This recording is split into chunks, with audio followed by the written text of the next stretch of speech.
Be here now. Just be here now.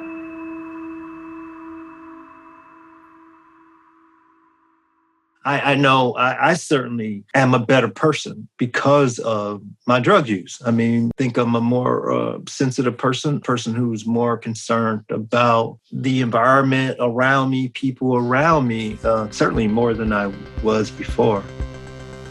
Welcome to the Set and Setting podcast with Madison Margolin. As a journalist, Madison has spent years exploring the intersection of psychedelics, cannabis, and culture. This podcast brings together thought leaders from today's psychedelic renaissance to talk about the role of psychedelics in our inner and outer lives. You can support this podcast and find additional resources at BeHereNowNetwork.com/Madison.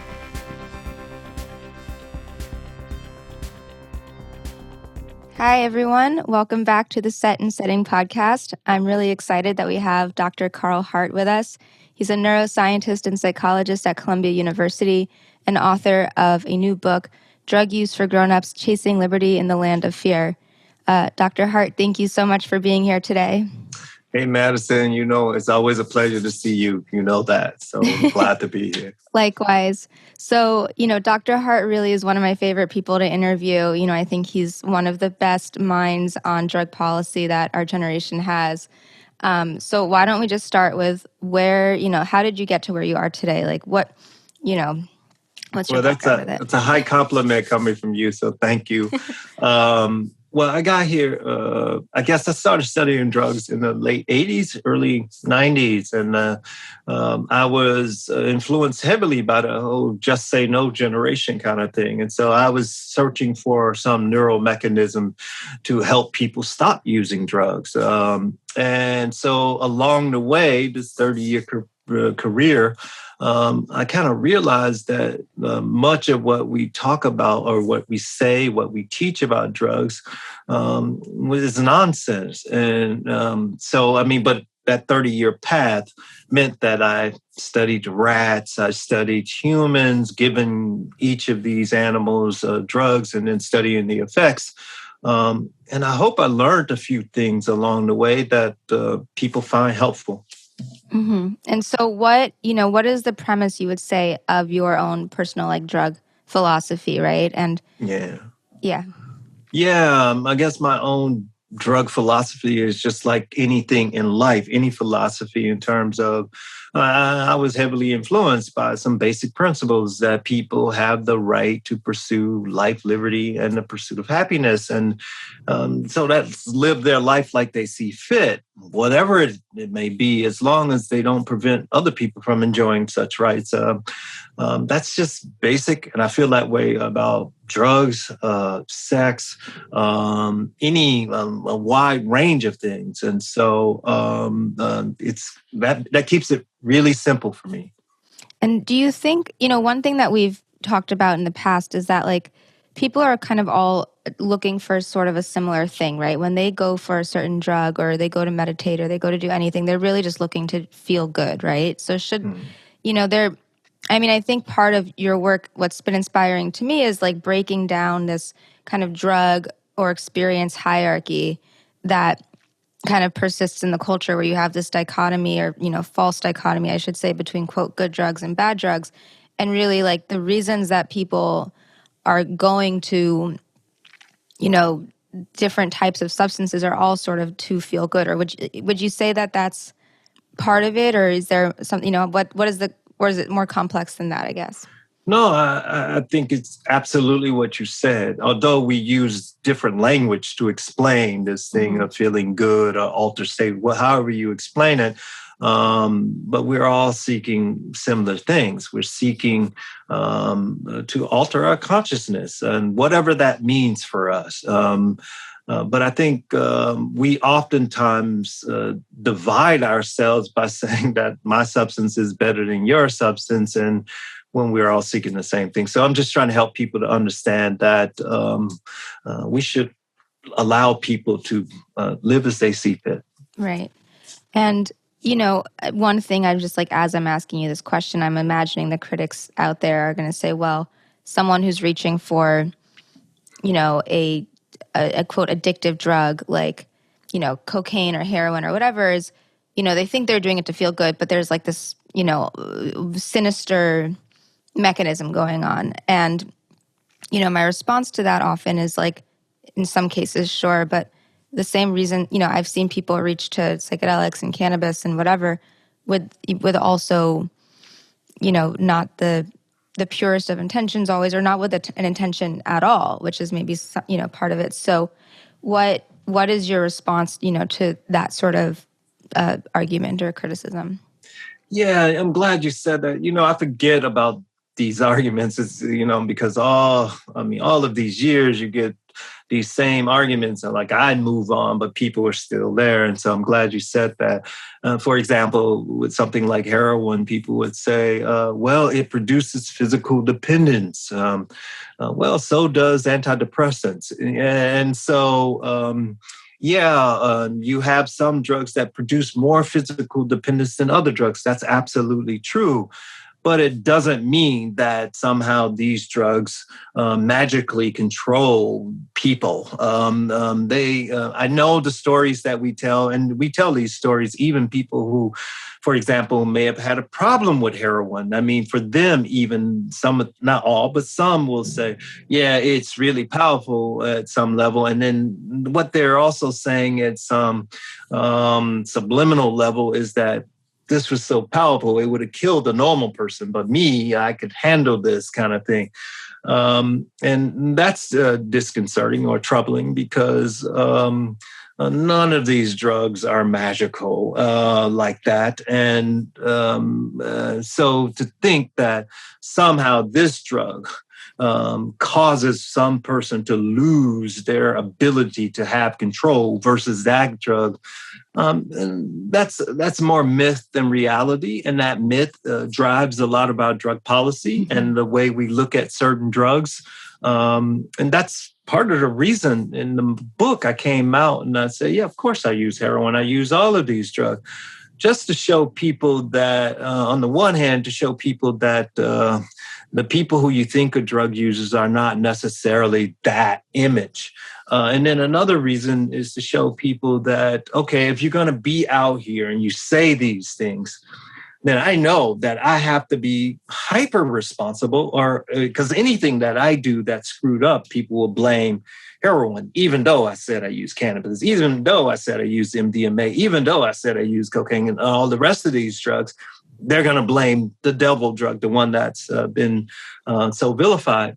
And so I'm trying to live an example, at least an example in public that people can see that much of what they've been told is just nonsense. And another thing that happens here with this conversation is that people take from what I just said that, oh, there's no risk to using heroin or these. That's not what I'm saying. There is risk in a lot of behaviors and activity that we do and enjoy. But I'm saying that the risks have been overstated. And I'm not saying that you should be stupid when you do this, because you still have to be careful, just like you have to be careful when you drive an automobile. Mm-hmm. I mean, just to orient the audience to this conversation, that what Dr. Hart is talking about is this concept of psychedelic exceptionalism, where, the idea that psychedelics are inherently better than other drugs, or psychedelics and cannabis. What's funny is, going, kind of taking a step back and looking at, this, where we're at on the Be Here Now network. We're talking, it's a tribute to Ram Dass. There's this method, or this myth that after Ram Dass went to India and was with the guru, he stopped taking acid.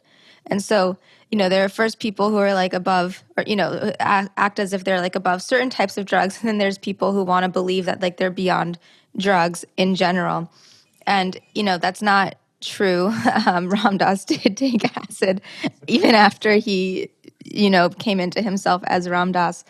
And so, what I want to understand, and maybe from you as a neuroscientist, is, he was looking for this way to sort of stay high, right? Like he kept coming up and he kept coming down, and he goes to India and is with the guru and kind of learns methods of being here now that enable him to maintain or harness like this feeling of presence that you have when you're high. So like what is the neurological mechanism of highness, right? Like what is this feeling, this flow state, whatever that people are seeking, again, through acid, through an opiate, through cannabis, whatever the thing is, through meditation even? When you talk about the neural mechanism, we don't know. I know people will oftentimes say some nonsense like, "Oh, it's dopamine in the mesolimbic dopamine pathway," but we don't know. At least I don't know, and the literature doesn't know. And so I think we're still searching for that. But the way we ask those questions in terms of research means that it's going to be a long time before we get there. And so I would really just encourage people to look at the behavior of folks or be there and see what you observe. And I think that tells you far more than me speculating about some neurotransmitter in the nucleus accumbens or some brain region that I talk about that people won't understand because I don't understand. And most of the people who talk about this in that way don't understand it. Would you say, though, that like when people are seeking the experience of being high, is it that they're trying to find a way to be present? Like, is that what people want, from an experience? I think some people, it's really idiosyncratic. And I think that's the thing that we have to make sure that we stay mindful of. It's like what I'm seeking might be slightly different in terms of how we describe these things. But it's an altered state. It's for all of us. And what I want from my altered state might be different from what you want from your altered state. I think being present is important. It's certainly important to me, but I just don't want to say that it's important to someone else, and when I don't know, but I want to give them the space to experience whatever they like. Is being present in like the fullest sense of the word an altered state? Would you say? Wow. Certainly in the U.S. culture, because I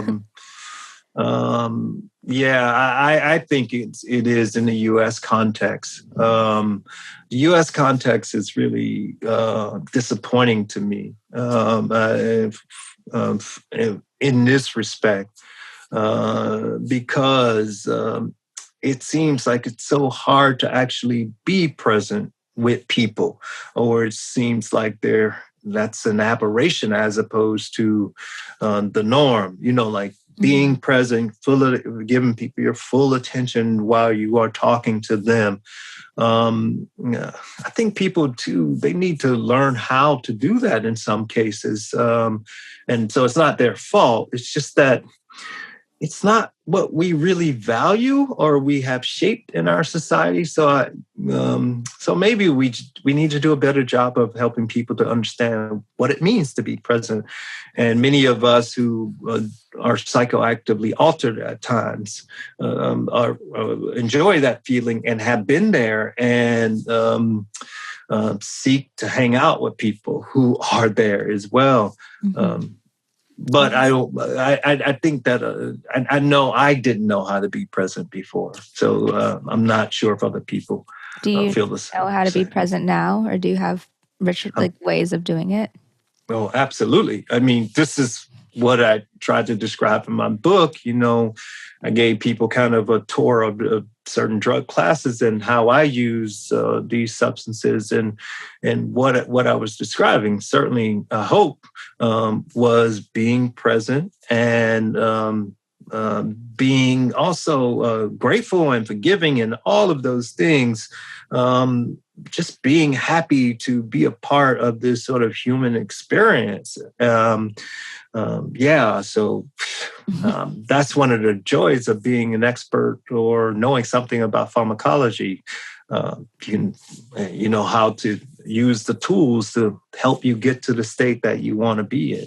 Mm-hmm. So what is I guess for you, what's your practice of presence or getting into, flow state? leaving the United States, number one. And, in the United States, we're so moralistic about everything, and then so we made laws to ban these substances, and so I have to make sure that I'm careful, and I can't do certain things in the United States, in part because if I get in trouble, then again people will point to drug use or something of that nature. So being present in my practice is that, I'm living between the U.S. and Switzerland now, and I'm just trying to find a place where I can be present on a more regular basis.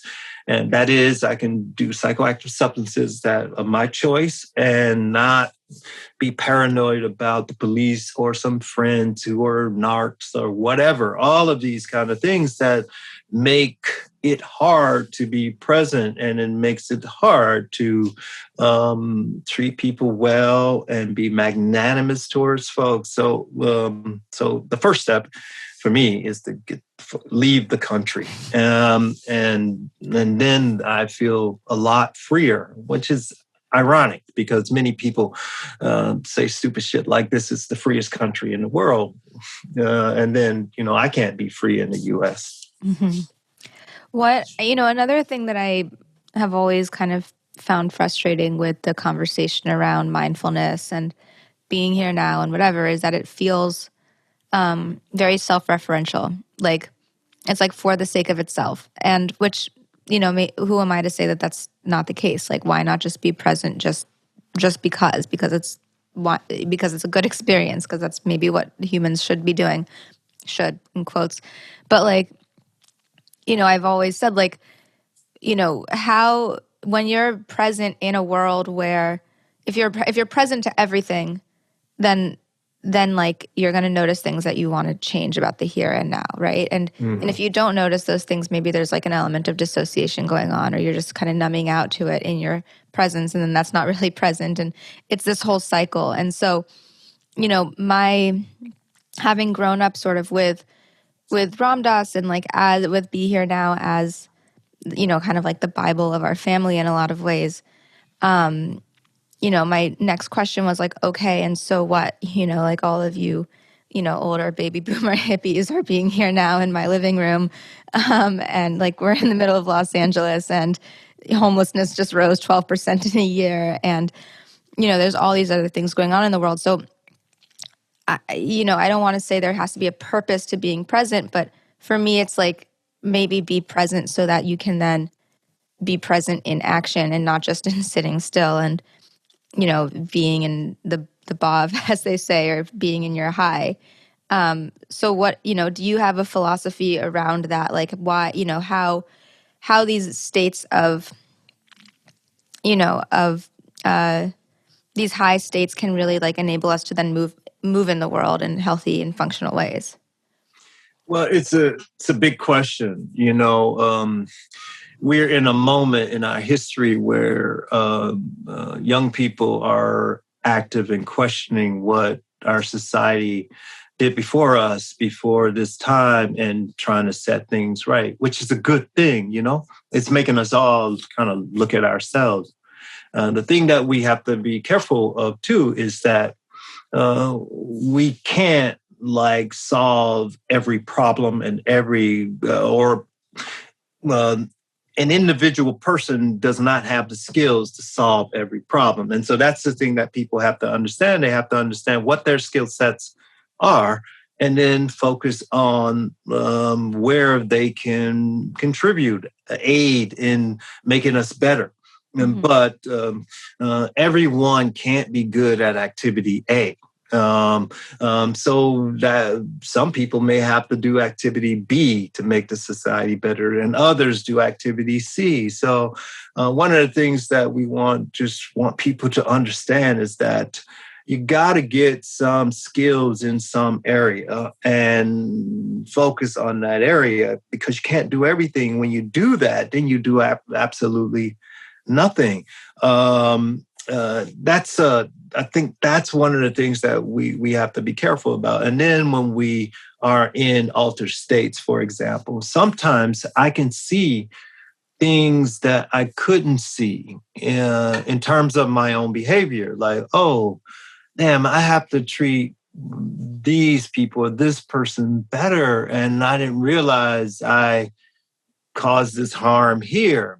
And so sometimes, being in those states are really helpful for doing the work of helping to create a better world or doing our part to create a better world. So I don't want to minimize people's time in those states because, in that moment, you can do some really good work.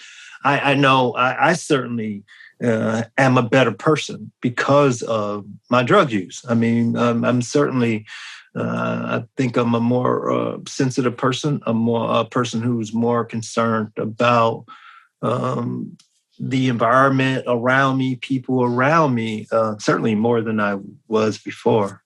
Mm-hmm. And do you, do you think that a measure of a relationship with someone's practice or drug use or whatever is like sort of then like how they're spending the rest of their time in their life in a way that is like healthy or functional? Does that make sense? I don't think I phrased the question. Yeah, I think as I understand it, the thing that I try and be careful about is like what my responsibility here, and one of my main responsibility is to like fight for people's right to live their life like they want, not how I think they should live, but how they want. It'd be nice if people contributed in the way that I am contributing or what have you. But I understand too that that's their life and they have one. And if they're not preventing other people from living as they see fit, why I have no say so about their life. And I don't want to, because then we start to get into this sort of place where we think we know what's best for other people. And I don't. And that's why we ban drugs and some of these other things. And that's why some groups have been discriminated against in certain ways because of this idea of we know what's best and how they should behave and what they should do. And I don't know how people should live their life. And I don't want to tell them how they should live their life. Mm-hmm. And one thing I want to also backtrack on, but just something that you were saying, and it sparked this idea is, when we're in a drug experience or an altered state and whatever, there's this element of like being in touch with the soul. And, like when we're in touch with the soul, then that really is like our compass in a lot of ways for how we move through the world, how we pursue interests or treat people or whatever, if we're aligned with the soul. And so that the term soul is really not something that you hear a lot in the scientific community. And so I wanted to kind of gauge your reaction to that is, as a neuroscientist, psychologist, you're in academia, how often is it that you're allowed, I don't want to say allowed, but that you can talk freely about this concept? And if you're not using the term soul, then like, what are you using?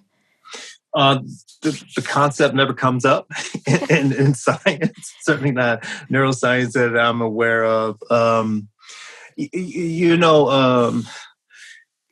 For me, it's a big question because I have to think about how I have spent my career and how I like to move forward.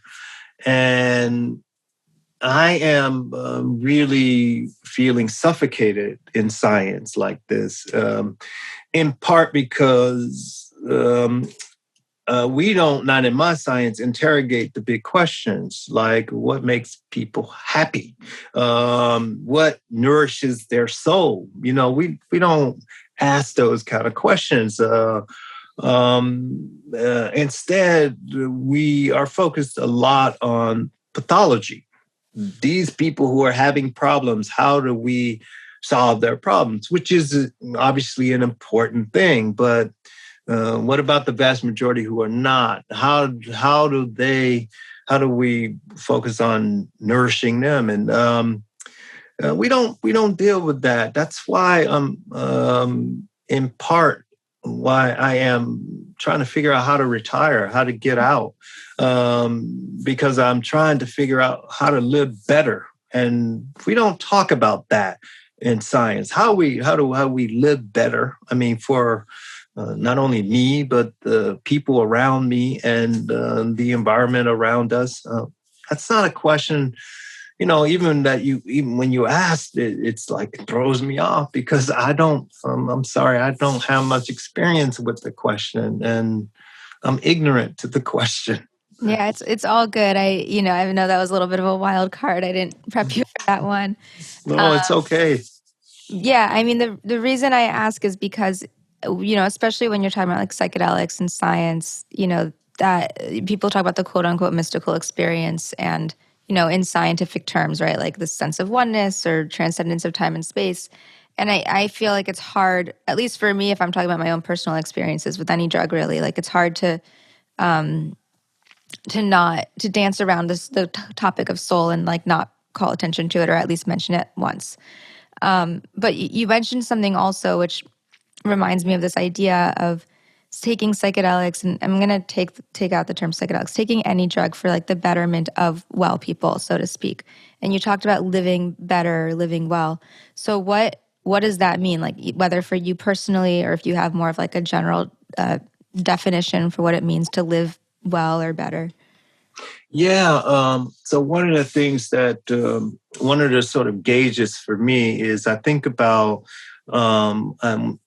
for example, when I was the chair of the department, my department, I used to go home every day thinking about like my interactions with people as a chair, particularly junior people. And I used to think about have any of my interactions negatively impacted people such that they negatively impact their loved ones. And so that's how I think I try to make sure that my interactions with people do not lead to them negatively impacting others around them. So I try to be conscious of that. And that's one of the ways that trying to live better.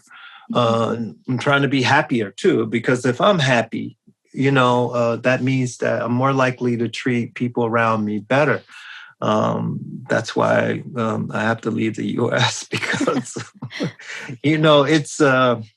it really just disturbs me at how adolescent we are around the conversation about drugs and how puritanical and how we clutch our pearls about this subject as adults. And so it causes me frustration, and I don't want to have that frustration be put on other people. And so that's why I just have to get out.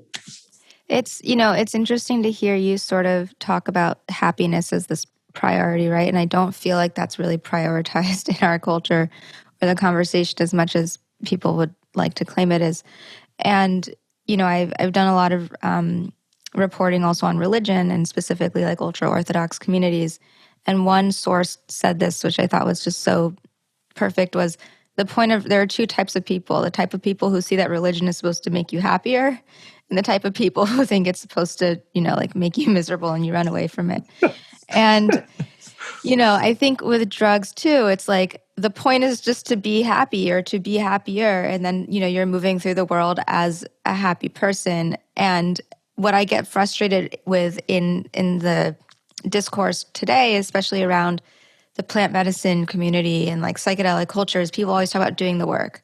And I feel like the term work, it's like, I'm going to stop using that term myself, but the term work, especially in like a capitalist paradigm, you think of something that's this like drudge and you're like dragging your feet through the thing, and it by definition can't be fun, and it can't be something that is an enjoyable experience, even if you come out of this grueling ayahuasca session or something feeling lighter, happier, having, quote, done the work, which again, in my definition, doing the work is like living your daily life, sober or not, doing the things that are part of integrating those like experiences. And so, it's just, I think it's this irony that people, again, use this language around work and whatever. And it's like, my question is this even making you happier, right? Like the amount of friends I know who have like gone to South America and had miserable experiences and then trying to like justify it because they did the work and paid $3,000 for, a retreat or something. It just is laughable, and I don't mean to offend anybody who might be listening. Yeah, same here. I don't mean to either, but again, this is our adolescence in this country about these things. For example, like we all have to do it this way. And it's like, no, we all do not have to do it this way. You do it in a way that it comforts you and that's right for you. And that's why it's so important to allow people to live their life as they see fit. Mm-hmm. But this whole psychedelic movement, this whole sort of thing, it's so troubling at so many levels for me because invariably, there will be some awful event that happens that will blame these drugs. Invariably, because that's how it always worked. And of course, it won't be these drugs. It'll be some human stupidity, basically. But then it will again allow the society to blame these drugs, just like they blamed heroin, just like they blamed cannabis previously. And so, but the society never steps back and reflect and say, okay, we said these awful things about alcohol before. We banned alcohol and then we reversed it and, oh, all right, maybe those things weren't true. Okay, we said these awful things about cannabis before and don't have any real new knowledge today, but yet our views have changed. Is it possible that the same is true with all of these drugs that we ban? So the society never reflects like that. And so that's why the current psychedelic movement, it kind of troubles me, disturbs me, how people are enthusiastic about a certain class or number of drugs in this class and without thinking about drugs in general. And so when you do that, you're prone to make some really big mistakes, and I can see it coming. And so we should brace ourselves for it, but don't blame the drugs, but we will, even though I say that. So meaning to say that, like, at the rate that the psychedelic space is hurtling forward, something is going to happen and it's going to... Oh, of course. Yeah. I mean, that's just, it happened in the 60s too, of course. And, I don't really see that there would be such a backlash in the same way that there was, 50 years ago, but who knows? I hope not. But, there's so many things that I couldn't predict. And so I don't know. I hope there won't be such a backlash, but it's coming. These drugs are going to be blamed for some horrific event. Well, I mean, that's why I feel like policies like Oregon's all-drug decrim measure that passed last year are so important. And, as, we're seeing like each jurisdiction piecemeal, like decriminalize psychedelics, like as great as that is, and of course, that'll keep going. But like, I think there should be more just like all-drug decrim stuff, because when you're parsing out a certain class of drugs, then you're running the risk that you're talking about. Whereas like when you equalize everything and like put psychedelics on par with everything else that you would decriminalize, it kind of like muddies the conversation in a positive way, in that like we're just talking about decriminalizing drugs and the emphasis isn't on something that's going to like then carry the blame for an inevitable, absolutely bad thing that happens. Absolutely. I mean, that's what Portugal did. They decriminalized everything. Of course, that's what Spain did. Even Colombia, they have decriminalized everything. One of the things that I had hoped we'd do better in this country is just kind of look at what happens around the world. And we don't have to reinvent the wheel. We can just borrow what's happened around the world, but American exceptionalism prevents us from doing such a thing. I mean, I think it also prevents like healthier conversations around harm reduction, like when you're talking about whether it's like having, you have like the concept of a bar, which has like yet to translate to any other substance pretty much. There are some cannabis lounges and you have now safe injection facilities, and eventually there will be like brick and mortar Zendo safe zones where people can go trip safely. But, again, if you just say like these are drug using spaces and kind of open it up in that more generalized way, like maybe, again, it would not only integrate the drug cultures themselves, I think, which you see a lot of like dichotomy with the psychedelic people and the heroin people and this community and that community. There's a lot of secret, I'll say like secret overlap. Like there's so many psychedelic users who use other drugs and don't talk about it. And, one of my really close friends, he's just like a drug experiencer of everything. Like Arrowhead is like his homepage, and he does, he does heroin, and he's, will try any psychedelic that's, any obscure drug just because he wants the experience of these drugs. And so I'll call him a psychonaut, but society's going to call him like a heroin user. And I feel like that's unfortunate. Yeah, because of course heroin is the most salacious of the drugs that we're talking about right now. When we talk about like the bars that we have in these sort of spaces, it's important to point out too that when you use in a bar, and the alcohol that you purchase has quality control. So it's regulated. And so we don't have to worry about adulterants like you do when you go to a supervised consumption facility. People bring their own substances and you still run the risk of people having tainted substances. So that's why it's important to regulate these things in a way that when people get them, at least that is not a concern in terms of quality, and that does so much. But in terms of like people identifying or being identified as a specific type of drug, you like a heroin user, that will remain the same way until we change the image of a heroin user. You might think back to, I don't know, the 70s when Cheech and Chong were doing their movies and we were laughing at the pot user as being stupid or whatever the stereotype were.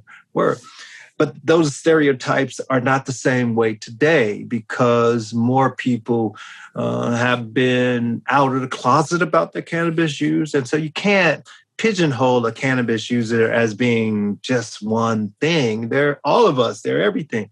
The same is true with the heroin user, but the public knows only this unidimensional sort of picture that's painted in the press, in media, movies, and all this sort of thing.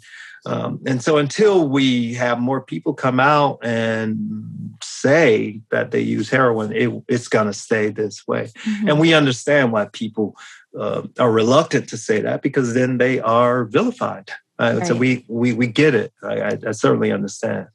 One thing that you were saying as I was listening was this concept of quality control. And a lot of people, especially like post-cannabis legalization, are really anti-legalization because of the way the licensing and the barriers to entry into the legal markets then just like create a whole other issue, other issues that have to do with classism and racism and all of the issues that we were trying to remedy by ending the drug war. And this, so how do is there a way to have a decriminalized paradigm where there is quality control, but not in like this obtuse, legal, regulated way? And yeah. Well, this is capitalism. So those people who may comment about that, we have to understand that those are real concerns about capitalism. But that's separate. That's a different issue here because we want it to be legally regulated. We don't want people going to jail, and we want people to be able to use a quality substance without fear of breaking a law. So that's a good thing. And but one of the things that worries me sometimes is that we get people who are virtue signaling and saying things like, well, what about the racism in terms of who has the cannabis license? Only these wealthy folks have these licenses. Like, well, that's capitalism. It's it's a separate issue. I mean, and some states are trying to deal with that with their legislations, and that's a good thing. Like in Colorado and Washington, they were the first to legalize cannabis. They didn't even address this issue. But then subsequently, when you think about what Illinois has done and what New York has done, people are trying to address it, which is a good thing. So we're learning, and all of these things are experiments.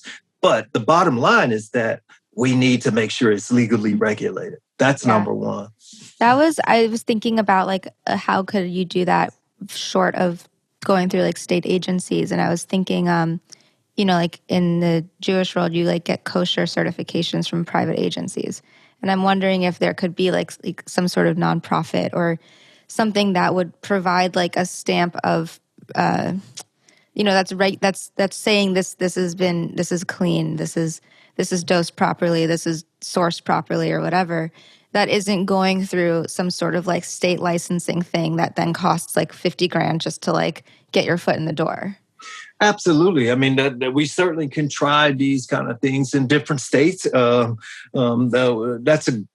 certainly a good idea to think about. But again, it's like not my expertise per se, but it's certainly something that a conscientious society should be thinking about. That's certainly one of those things that I would be interested to know how it plays out. Yeah, I'll do more work on that. Maybe look into a story on how to regulate without over regulating or having pay-to-play licensing. So is there anything else you want to talk about or add before we wrap up here, or anything at all? Yeah. I just dig what you do. I hope you stay out there and stay on our community to focus on what's really important and try not to separate themselves from, you use one drug and I use another drug, and just I just hope that you continue to remind us to look out for each other's right. Thank you. Well, yeah, I just want to remind everyone that, to expand what they even consider a drug, right? Like the effects that certain things have on people could be are activating sort of similar mechanisms in the brain, like with the rapid rewards pathway. And that could be like the internet or sugar or, other things. And so society is certainly on drugs.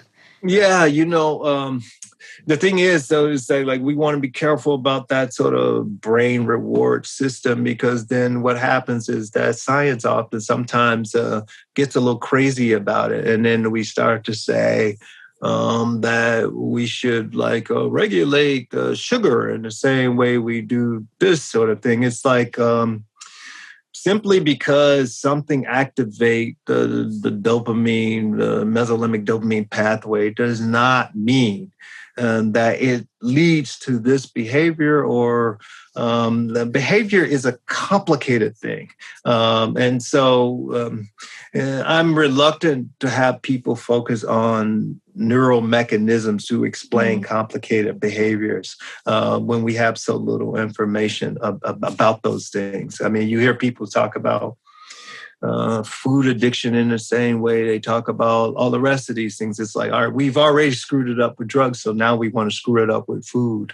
And that's why I want people to be careful about these kind of analogies that they draw. Mm-hmm. Well, thank you for making that distinction. Well, anyways, how can people find you or, follow your work online or whatever? Yeah, I'm writing. I have a website, drcarlhart.com. I put some stuff up there, and I hope to just keep writing books. But if you want to find me, probably be out of the country if you want to find me in the flesh. I try to stay out of the U.S. as much as I can. Yeah. Well, thank you so much. And you're again one of my favorite people to interview. One of my drug policy and drug science heroes. So. I feel the same about you, Madison. You know that, and you know where I'm at always. So sounds good. All right. Thanks, everyone.